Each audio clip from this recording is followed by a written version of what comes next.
அடுத்தபடியாக லஞ்ச ஊழலை ஒழிக்க துக்ளக்கின் திட்டம் தயாராக இருக்கிறது. என்ன சார் அது?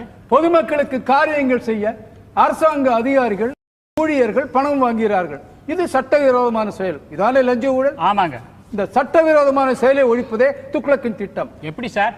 சட்டவிரோதமான லஞ்சத்தை ஒழிக்க லஞ்சத்தையே சட்ட ரீதியாக்குகிறேன். என்னது? ஆம், அரசாங்க அதிகாரிகளுக்கும் ஊழியர்களுக்கும் இவ்வளவுதான் சம்பளம் என்று நிர்ணயிக்கப்பட்டிருப்பது போல் இனி இவ்வளவுதான் கிம்பளம் என்றும் நிர்ணயிக்கப்படும். என்னது? கவர்மெண்ட் ஆபீசர்ஸ் கிம்பளம் வாங்குறதா நாம பார்த்துட்டு இருக்கிறதா? அநியாயம் சார், அநியாயம். அவர்கள் சம்பளம் வாங்குவதை பார்த்து கொண்டிருக்கிறோமே, அது மட்டும் என்ன நியாயம்? அவங்க சட்டப்படி தானே சார் சம்பளம் வாங்குறாங்க. அதனால்தான் சட்டப்படியே கிம்பளத்தையும் வாங்கட்டும் என்று சொல்லுகிறேன்.